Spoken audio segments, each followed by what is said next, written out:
So let's look at this exam. Differential equations from fall 2023. What a lovely exam. A fun 6 problems. Now this is the middle exam, which means we're talking about systems, matrices, eigenvalues, all that good stuff. So we're going to have a lot of fun. Now, of course, before we begin, we always need to put our name, because if we don't put our name, of course, we won't get credit. All right, well, let's begin. Number 1. Oh, quite a long problem here. Almost an essay problem, lots of words, but that's okay. We're not nervous about words. We like words. Some of our best friends are words. So there are 2 tanks with brine. Of course, that's just a fancy way of saying salty water. And they're connected together, shown in the diagram below. So you have tank 1, tank 2, and things go back and forth between the 2. Now the rate of 2 flows are not given. You'll notice that you have some question marks here. So we'll mark those. So this flow and that flow aren't given. But that's all right. They can be determined from the setup. At least that's what it says. Initially, tank 1 has 20 ounces of salt, and tank 2 has 15 ounces of salt. Okay, so, that sounds important. And, well, it's initial. That's probably some initial conditions. So, okay, we'll mark that. We'll come back to those if we need it later on. Okay, given that the brine levels in the tank do not change. So, in other words, nothing's going up, nothing's going down. They're staying fixed. Set up, but do not solve. Oh, our favorite word, do not solve. An ODE system with initial values of the form x prime equals ax plus f of t with x is 0. So x is 0 is the initial conditions. And notice that this form says matrix-like form. All right. And it captures the amount of salt in the 2 tanks. Okay, good. So we're doing differential equations. That's what ODE stands for, differential equations. All right. Well, let's start with figuring out these numbers here. Now, we know that the levels aren't going up or down, so it tells us in must equal out. So we can talk about in versus out. We can do it, for example, here. What do we see? We see 2 coming in plus something coming in, and we see 8 going out. Well, so 2 plus this must equal 8. Well, that says that this should be 6. Okay, well, that's pretty straightforward. All right, now, on the other hand, what do we have here? We have 3 and 8 coming in, and then there's 6 and whatever this is going out. So 3 plus 8 has to equal 6 plus this. So that means that this is 5. Cool. All right, good. Now, let's talk about setting up our differential equations. Now that we have all our flows, we'll let x1 and x2 be here. This is the amount of salt. And here's the amount of salt. Now, we're after a differential equation, so we're after change. So how does x1 change? That's x1 prime. Well, so if we're talking change, we say, well, we need to look at in and out. We're going to add what comes in, subtract what goes out. Now, when it comes to in, well, there's 2 ways of coming in.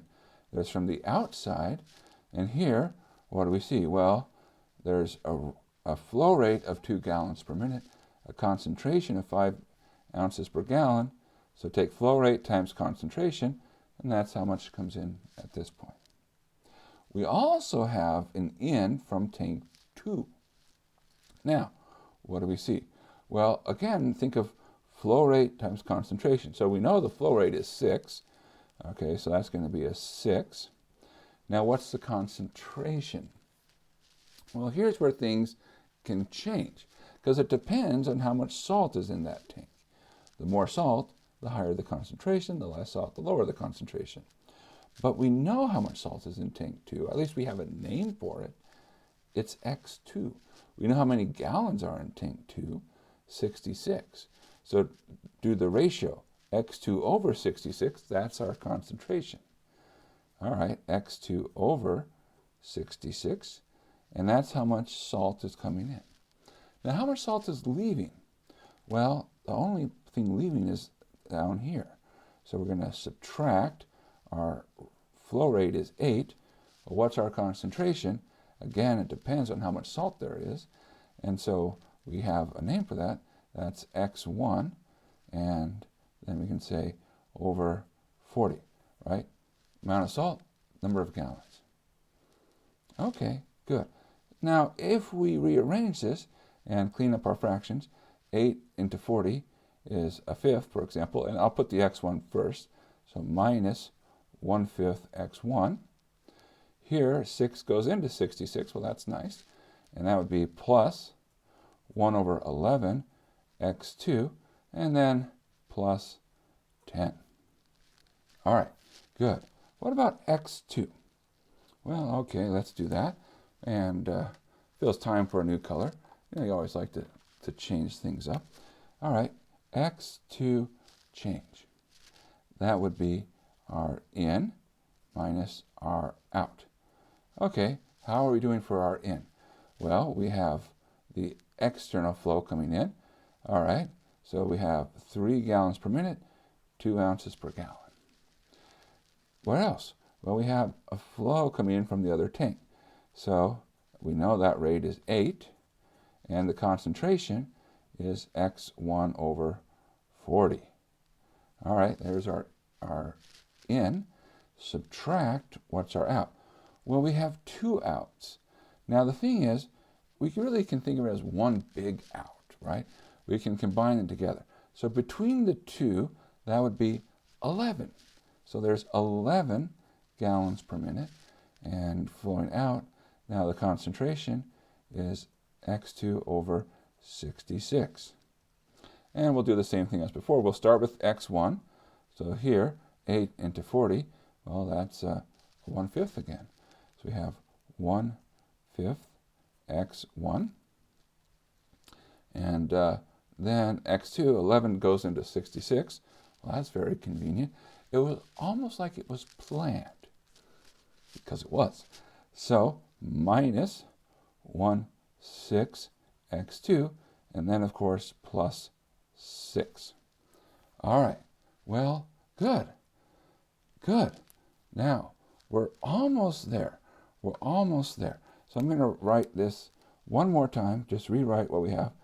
x1 prime, x2 prime, minus 1/5 x1 plus 1/11 x2 plus 10, 1/5 x1 minus 1/6 x2 plus 6.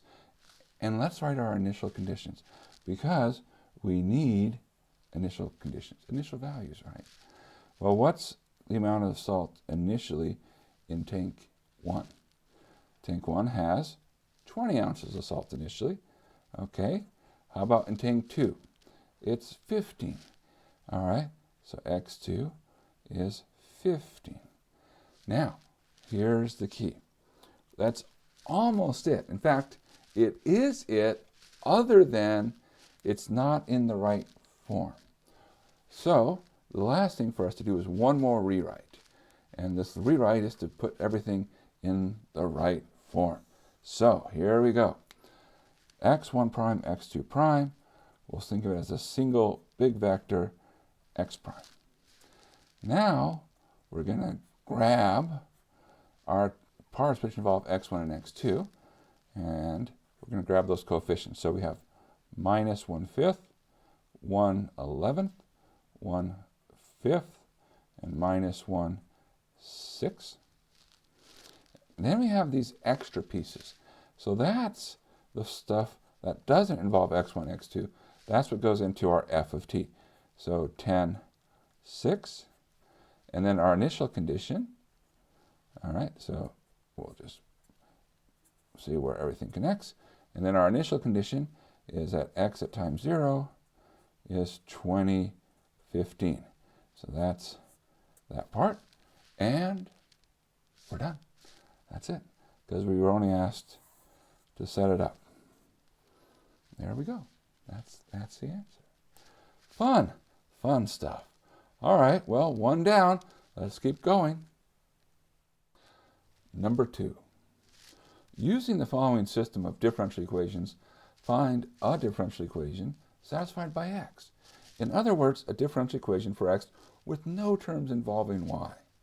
And our equations are x double prime plus x plus 3y prime minus y is t e to the 2t, and x prime minus x plus y prime equals 0. Now, an important word here is a differential equation, which means we're trying to get to one equation to rule them all. So it's like we're trying to eliminate an equation. Or you could say, oh, it's like we're trying to eliminate y.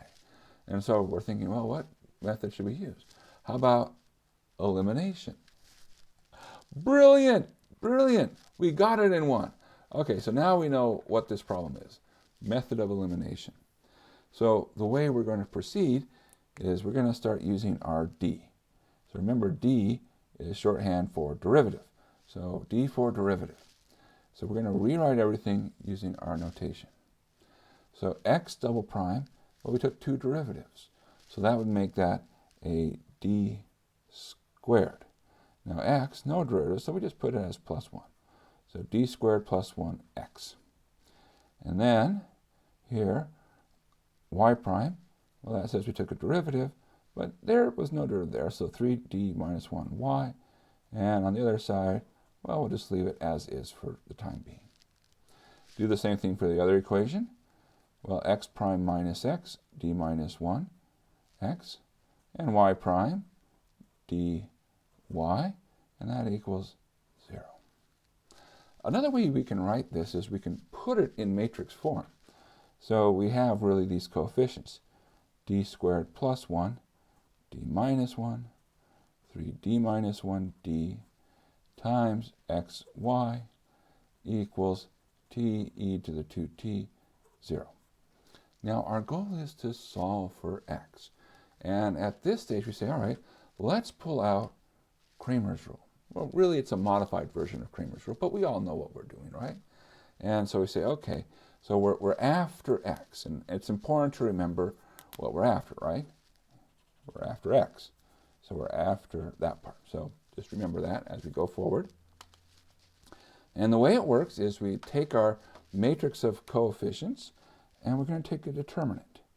D squared plus 1, d minus 1, 3d minus 1, d times x.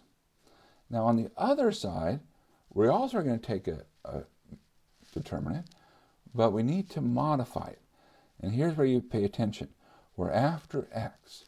So we have an x column and a y column. Since we're after x, we're going to take our x column and replace it with the right-hand side. The y column remains as is, no change. All right, so now all of it is just carefully working it through, doing a little bit of cleaning up, and we'll be done. All right, so determinant here, we'd have d squared plus 1 times d, subtract d minus 1 times 3d minus 1, all times x. Here we have our diagonal down, and we put the d stuff in the front, d, t e to the 2t, subtract, here, 3d minus 1, 0. Well, the nice thing about 0, hard to recover. All right, so that's going to go away. Good. Now, what do? Well, okay, we distribute. So, we have d squared times d, that's d cubed, 1 times d, d. And then we're going to subtract 3d squared minus d minus 3d plus 1. Or, if you like, that's d cubed. We have a minus d minus 3d is minus 4d, but we're subtracting. Oh wait, I should do the d squared first. Minus 3d squared. Got ahead of myself. Now, Okay, so that's a plus 4d plus a d, so plus 5d and minus 1, all right, times x. And the other side, dt e to the 2t. All right, we're almost done. So here we go, cleaning it up. D cubed, 3 derivatives. So d cubed times x, x triple prime.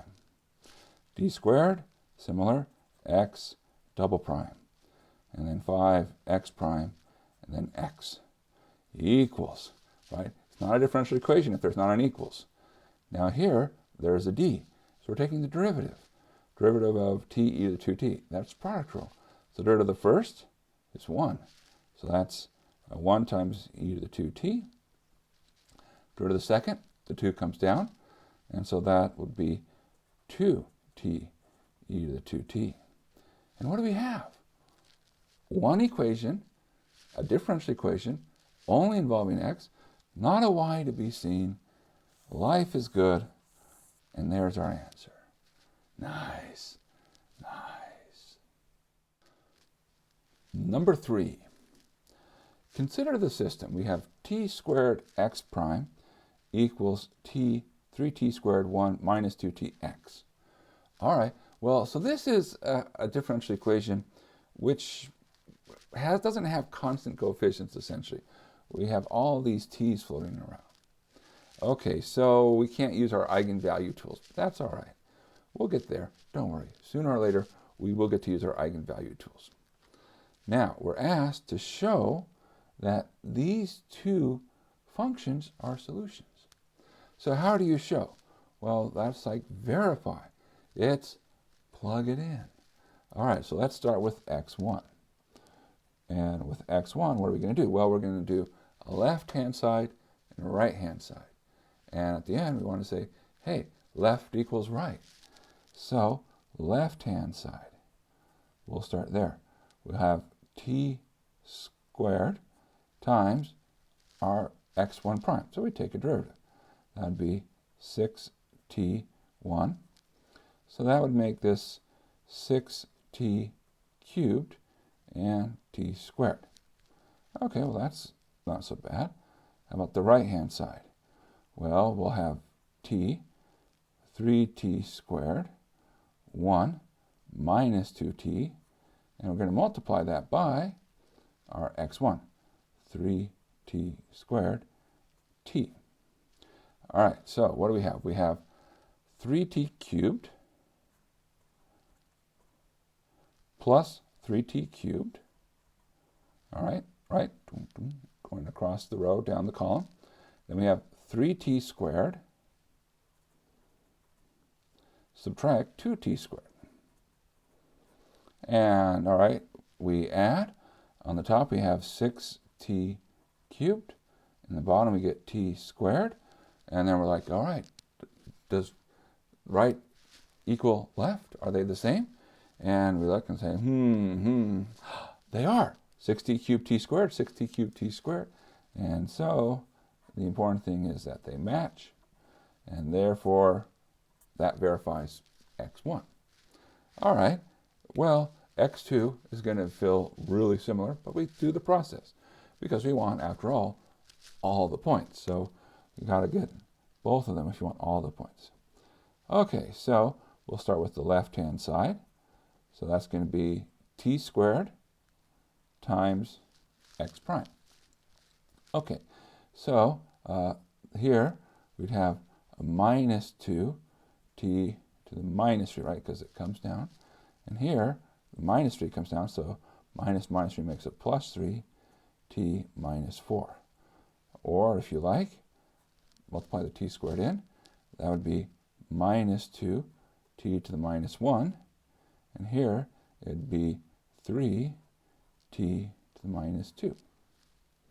All right, what's the right-hand side? Well, of course, we have our coefficients, t, 3t squared, 1 minus 2t, times our x2, t to the minus 2, minus t to the minus 3. All right, so t times t to the minus 2, well, that is t to the minus 1. Then we have 3t squared times minus t to the minus 3, so that's minus 3t to the minus 1. Here we have a t to the minus 2, and then minus 2t times minus t to the minus 3 makes a plus 2, and then it'll be t to the minus 2. And all right, what do we have? Well, upstairs we have minus 2 t to the minus 1, okay, and downstairs a 3 t to the minus 2. And again, we're like, okay, do these match? Minus 2t to the minus 1, 3t to the minus... They match! Nice! All right, and so we make a note that, hey, we have a matching pair, and so life is good. All right, so we've now shown that there are solutions. So part A, done. Good. Part B, find the Wronskian. All right, well, how does one go about finding a Wronskian? Well, the answer hopefully will not surprise you because you've come prepared. So the Wronskian of x1, x2 is a determinant, and what you do is you use the functions as your columns. So 3t squared t, t to the minus 2 minus t to the minus 3, and now determinant, so okay, 3t squared times minus t to the minus 3 would make this a minus 3t to the minus 1. Subtract t times t to the minus 2, so subtract t to the minus 1, which makes it minus 4t to the minus 1. All right, good. And it's only asking for the Wronskian right now. It's not asking for any interpretations. Okay, that leaves us with one more part. Part C. Write the general form for solutions to the system. Well, it's a 2x2 system. We have two solutions, and we know that these are solutions because we verified. We also know that the Wronskian, as long as you avoid 0, is non-zero. And of course, we want to avoid 0 because that solution makes no sense at 0. So they're independent solutions. And so it'd be super if we can put them together. And it is super. And we do put them together. We do it using superposition. So I'll leave it so we can see at the top. So we have that the general solution is some constant c times the first function, 3t squared t, plus some constant d, t to the minus 2 minus t to the minus 3. And we're done. Now, that's it. Now you might say, wait, hold on. Are we really allowed to do this? This has all these things that don't look very linear in the t's. It's not linear when you look at the t's. But that's not what makes it a linear differential equation. It's linear when you look at the x terms, the x1s, the x2s. These are linear. So yes, superposition does indeed apply. So good. Nice. These verified ones are always fun because you just know it's 3 points. You know what you have to do. And so you just have to do it. And life is good. All right. Well, halfway. Let's keep going. Number 4. We're asked to solve the initial value problem. X prime is 1, 1, minus 1, 1, x, with some initial conditions. X of 0 is 7, minus 4. So we're now into our eigenvalue territory, right? Because we have a matrix with just numbers. And whenever you see a 2x2 matrix with just numbers, our first reaction will be eigenvalues, eigenvalues, eigenvalues. We've got to figure out the eigenvalues because we need to know what setting we're in. Depending upon what kind of eigenvalues we're dealing with, we'll do things slightly differently. So let's find those eigenvalues. We're going to take our determinant, and if we think of this as our a, so we're going to take our determinant of a minus lambda I. So 1 minus lambda, 1 minus 1, 1 minus lambda. All right, so here's our a minus lambda I, and that's, well, okay, 1 minus lambda times 1 minus lambda, and we're going to subtract minus 1 times 1, right? All right, take the determinant. Well, all right, what would this be? Well, we're going to have our 1 minus lambda, so that's minus 2 lambda, plus lambda squared, and then we're going to get a plus 1. Or, if you like, that's lambda squared minus 2 lambda plus 2 equals 0.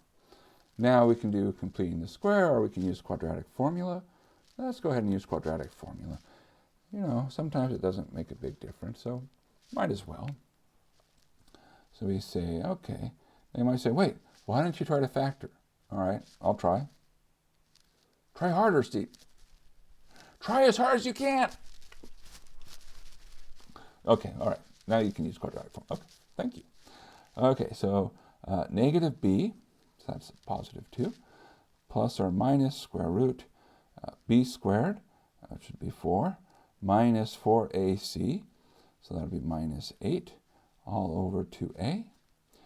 Okay, so 2 over 2 makes a 1. Now 4 minus 8 is negative 4. Square root of negative 4 is 2i.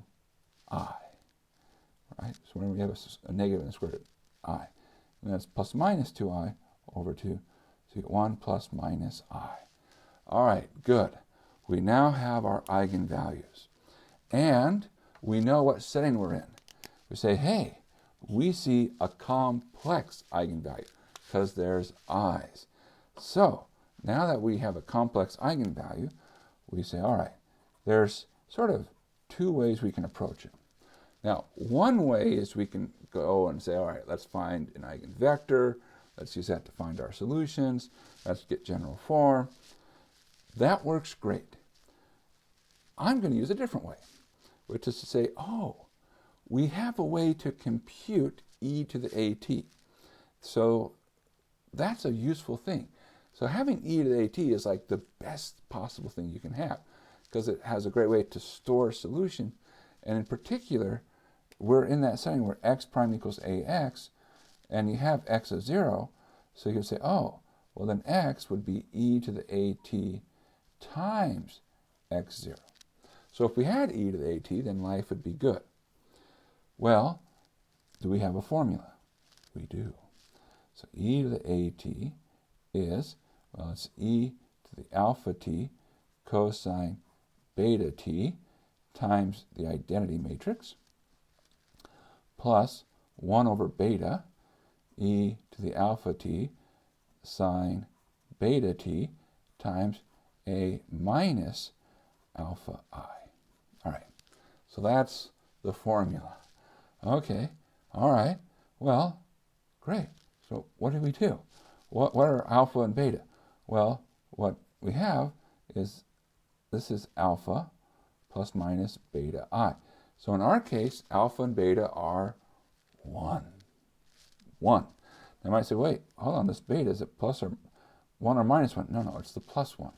It's 1 here, 1 times I.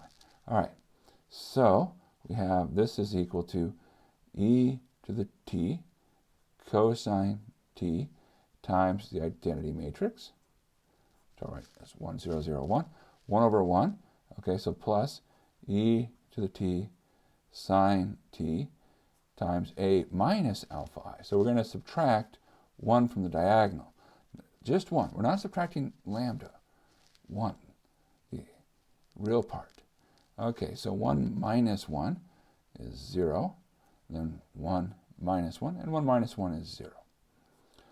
Or, if you like, we can put it all together, and we say, oh, okay, well, that's e to the t cosine t, e to the t sine t, and then we have a minus e to the t sine t, and an e to the t cosine t. All right, so we've now found e to the at, and we know our solution looks like e to the at times x0. There's x0, so the only thing left for us to do is carry this multiplication out. So we have that x, which is e to the at x0. All right, well, we copy e to the at. So that's e to the t cosine t, e to the t sine t, minus e to the t sine t e to the t cosine t times 7 minus 4, which is, okay, it'll be 7 e to the t cosine t, subtract 4 e to the t sine t, right? Then minus 7 e to the t sine t, and minus 4 e to the t cosine t. And that's it. We're done.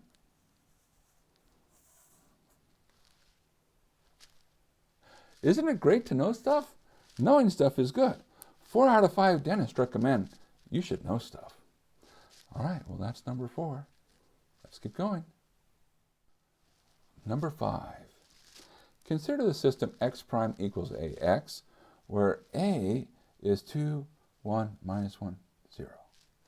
And we're asked to find e to the at. All right, well, what do? Well, the first thing we do is say, what's our setting? So we say, well, let's figure out our eigenvalues. Always, we have a matrix problem, eigenvalues, eigenvalues, eigenvalues.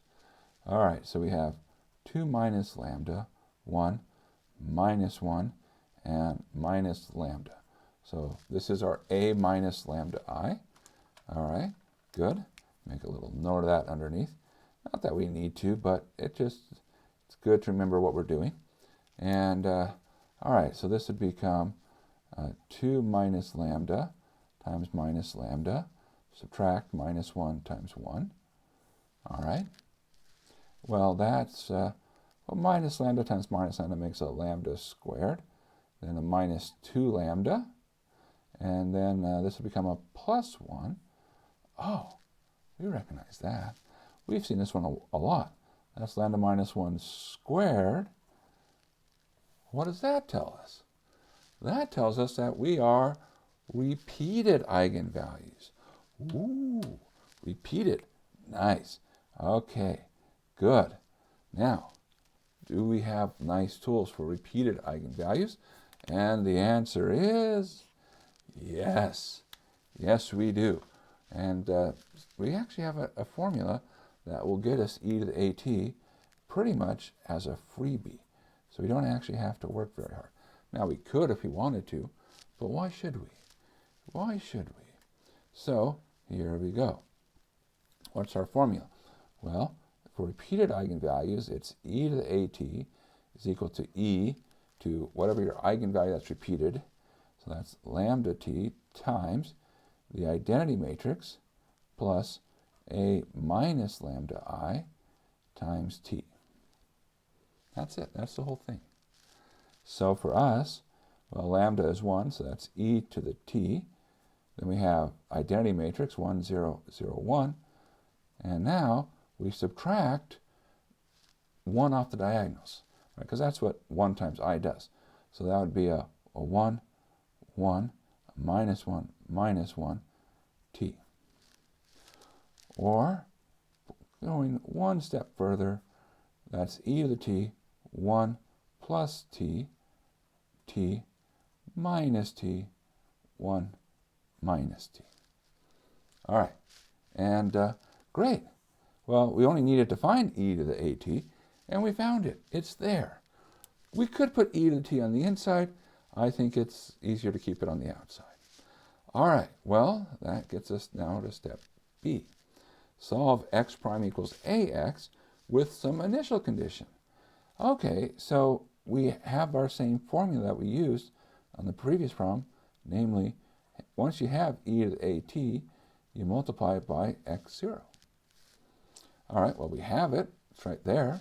So we say, okay, so x is e to the t times 1 plus t, t minus t, 1 minus t, times 3 minus 4. All right, well, that's e to the t times, well, 3 times 1 plus t, and then minus 4 times t. Then we'll have 3 times minus t, and then minus 4 times 1 minus t. Well, we'll clean that up just a little bit. All right, so what do we have? We have e to the t. We'll have a 3. Then we have a 3t subtract 4t, making that minus t. Here we'll have a minus 4 as our constant. Then we'll have a minus 3t and a plus 4t. All right, so that would make it a plus t. And we have our solution. That's it. Our answer is done. Whew!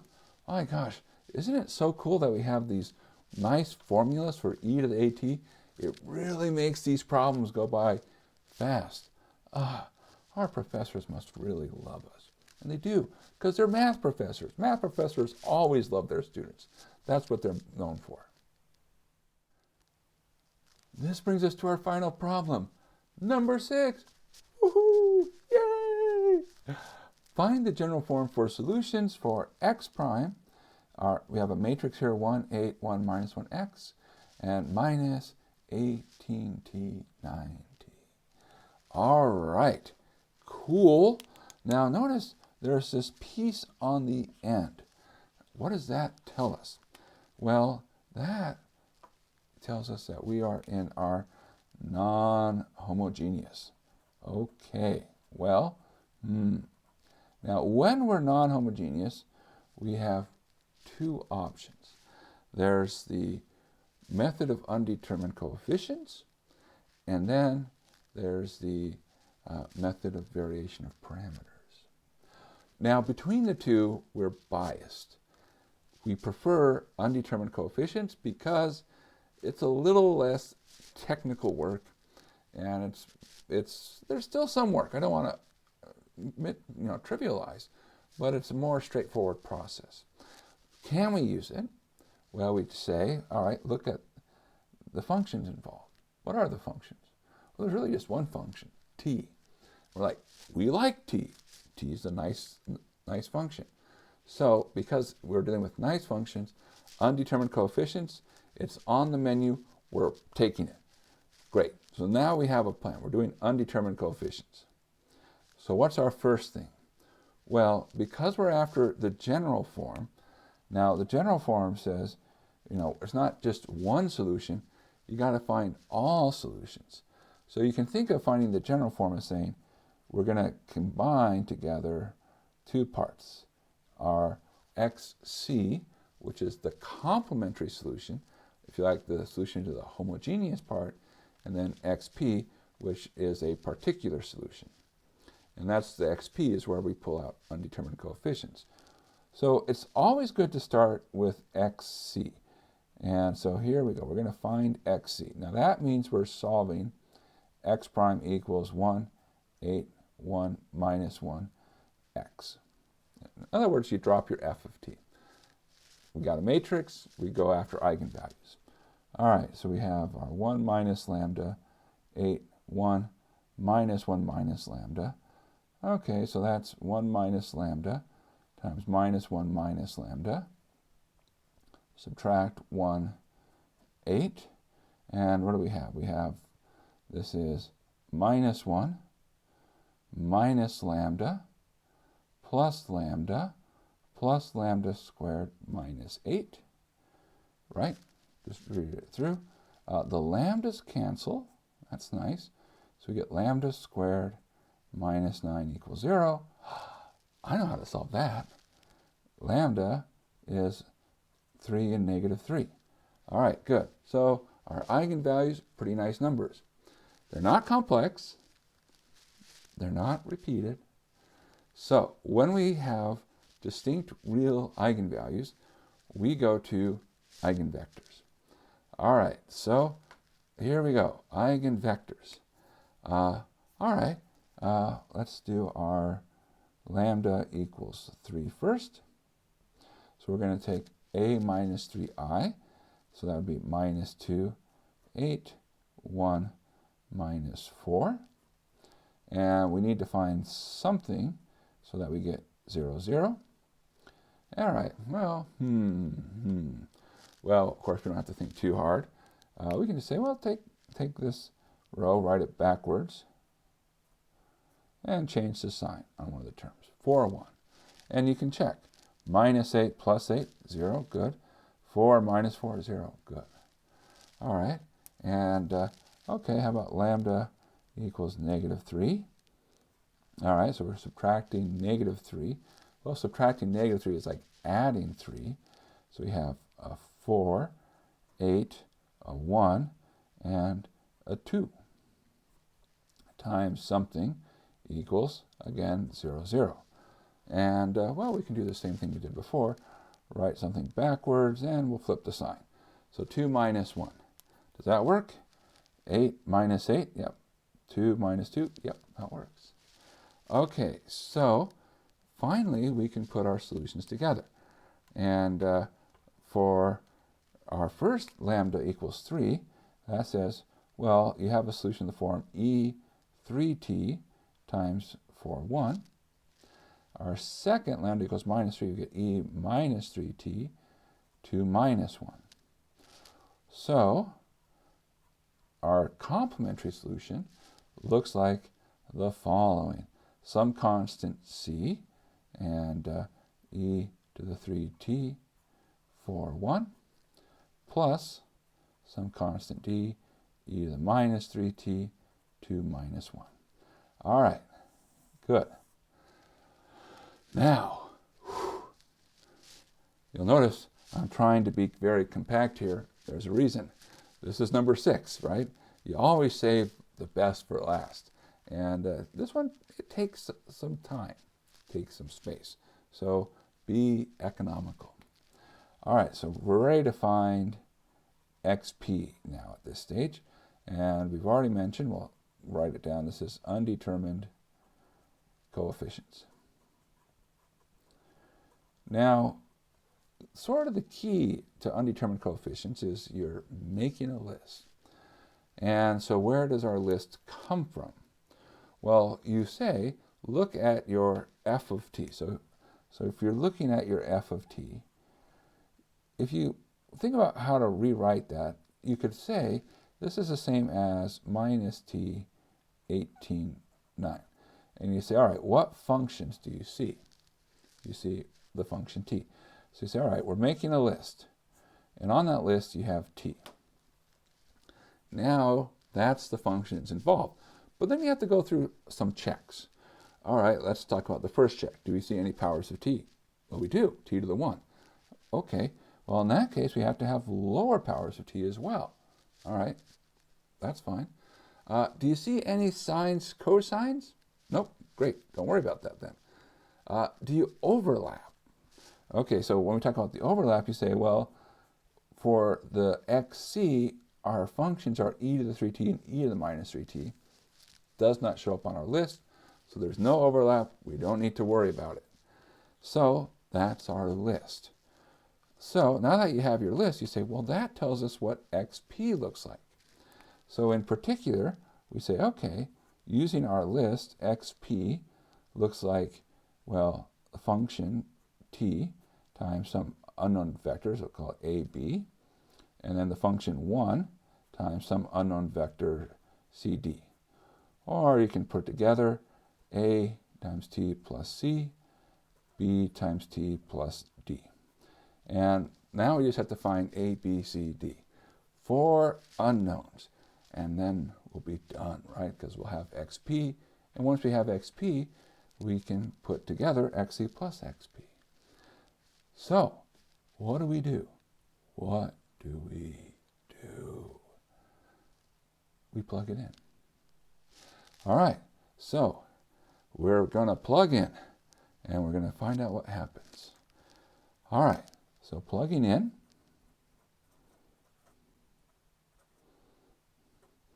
we have the derivative.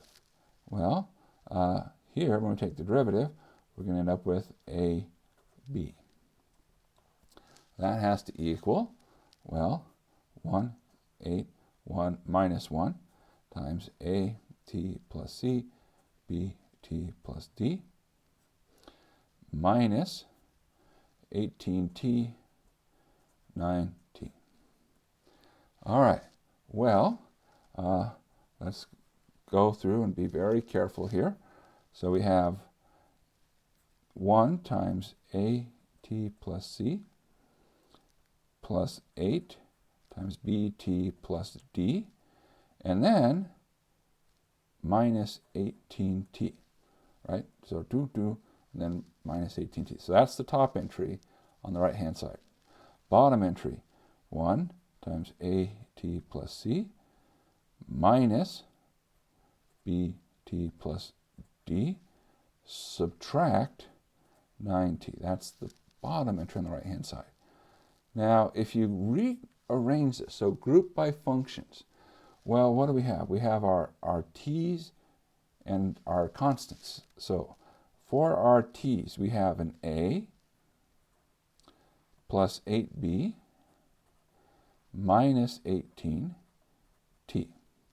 For our constants, we have a c and an 8d. Okay, that's the top. Downstairs, we have an a minus b, and a minus 9. And then for our constants, we have a c and a minus d, and that's it. All right, now remember that equals that. So what can we say? Well, we can say that these coefficients of t have to be 0. And in a similar, c minus d has to be b, c plus 8d has to equal a. So we have 4 equations, 4 unknowns. I knew it was going to be a wonderful day when I woke up this morning. All right, so, let's get to work. So let's start with these pair of equations, because notice there's just a and b in both. 2 equations, 2 unknowns. That's a little bit more straightforward. Move this up. So we have at this stage a plus 8b, and I'll move the 18 across, equals 18, and a minus b is equal to 9. Well, we can subtract, and if we subtract, the a's cancel. 8b plus b makes 9b. 18 minus 9 makes 9. We say, oh, that tells us that b is 1. 1 down. All right, well, b is 1. Okay, picking a formula, it doesn't really matter. How about this one? A minus 1 equals 9. So what is a? That says a is 10. Great. So we know a and b. Okay, now we're ready to go to our next pair of equations. We have c plus 8d equals a. So that has to equal 10. And then c minus d equals b. That has to equal 1. All right, well, let's subtract again. And what do we see? The c's cancel. 8d minus d, 9d equals 10 minus 1 is 9. So we say, oh, that says d is 1. Ah, cool. Now we know that d is 1. We see, all right, well, c plus 8, right, here, is equal to 10. So what's c? So that says c is 2. Great. So we know A, B, C, D. All right, so that we can update. Here's our XP. So A is 10, so we have 10t. C is 2, plus 2. B is 1, so that's a t, and D is 1, plus 1. So 10t plus 2, t plus 1. Now, there's our XP, there's our XC, and we need to add them together, and we'll get our final answer. So, our final answer, the general form for solutions, is as follows. X is equal to some constant e to the 3t 4, 1 plus some constant e to the minus 3t 2 minus 1 plus, grabbing our xp, 10t plus 2, t plus 1, and there we go. Wow. All right, that one was a good workout, but you know, we needed one. We needed a great way to close this up. I hope you had fun, and if you're taking a test soon, I hope this helps. So, great. Let's do this again. See you later.